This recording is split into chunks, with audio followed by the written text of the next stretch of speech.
welcome back to... Time's limited, so you must listen carefully. Hello, and welcome back to... a Student Course Survival Guide. Petrole-um.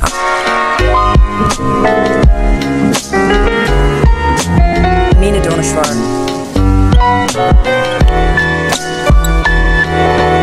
I don't think I understand. I don't think I ever could.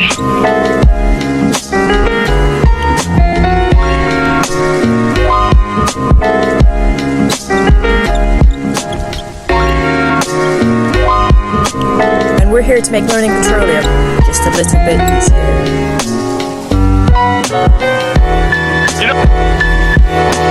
You know what we've done, gang? We've defied all the laws of nature. That's what we've done. We've created a living, breathing, bending man out of sheets of paper and little plastic cards.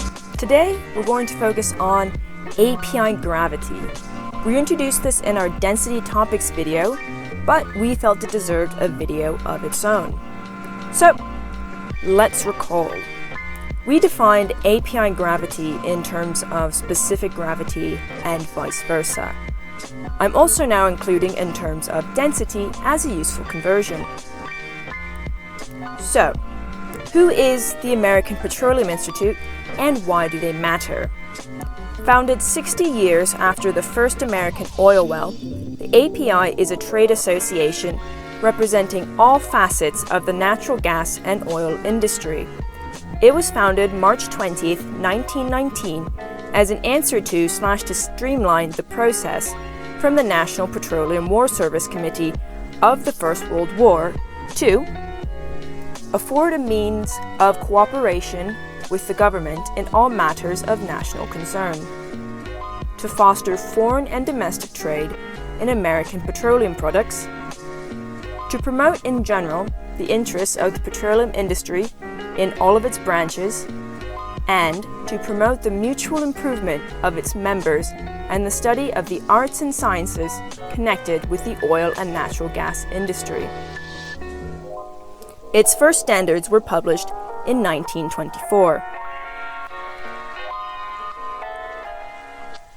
The concept of classifying crudes was already introduced, but I wanted to show a graphical representation of how API gravity varies with density and by relation specific gravity.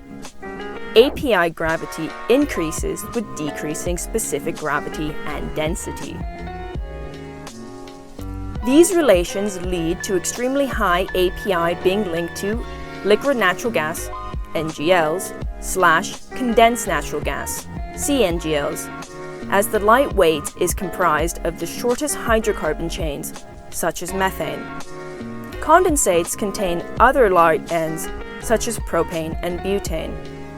And on the other side, extra heavy crudes are made up of more bitumen and paraffins.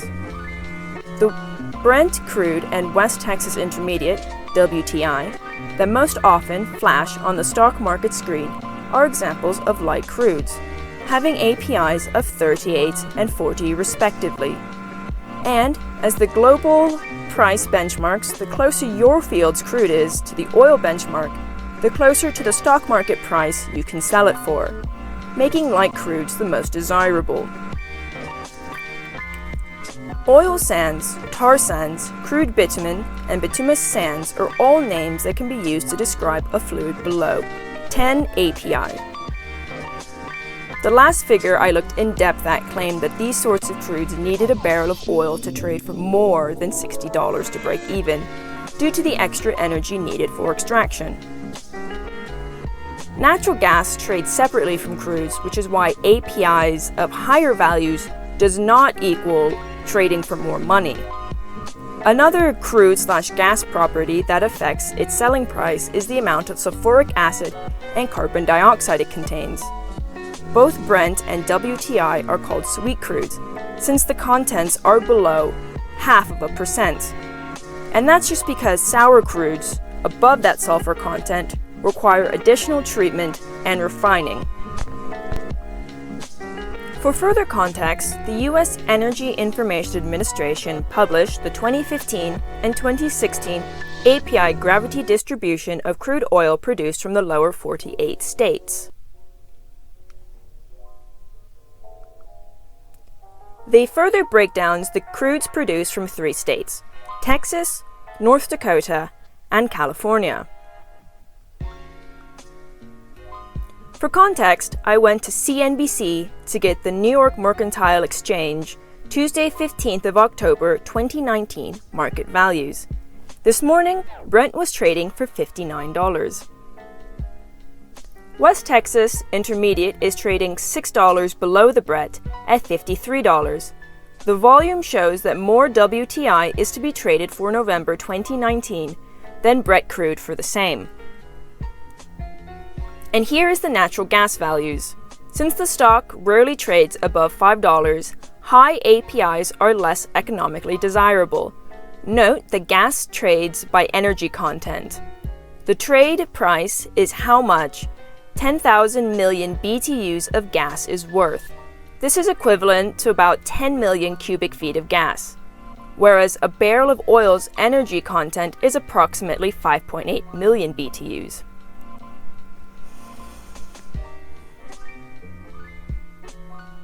On the topic of heating value, I've included these notes for your own study. I don't want to spend much time on them, so just hit pause and take note, or whatever makes you happy, as well as the ways to calculate these values. Which brings us to a table of hydrocarbon heating values. As molecular weight and component boiling point increase, so does its heating value, resulting in greater monetary value. This figure should have been included in our organic chemistry topic, but pertains to the idea of how different hydrocarbons find uses in our world. By illustrating the breakdown of a fractioning column, crude oil enters a system and is broken down into its individual fractions that comprise the crude. The fractions of lower density and boiling point exit the column towards the top, and the heavy components towards the bottom. We've talked about how the lightest crudes are used as condensed or liquefied gas. As the boiling point increases, these fractions are used in various chemical products. The heaviest fractions are bituminous and used in roads and roofing. To power huge factories and carriers requires heavier fractions than a standard vehicle, which requires less than jet and racing fuels, and diesel above that. Well, I hope this helped you learn the importance of API gravity. As always, thank you for watching, and please like and subscribe to our channel. And if you have any questions or concerns, please feel free to email us at petroleum.studentsurvival@gmail.com. You can visit us also at patreon.com/petrole_um. Thanks, and see you next time.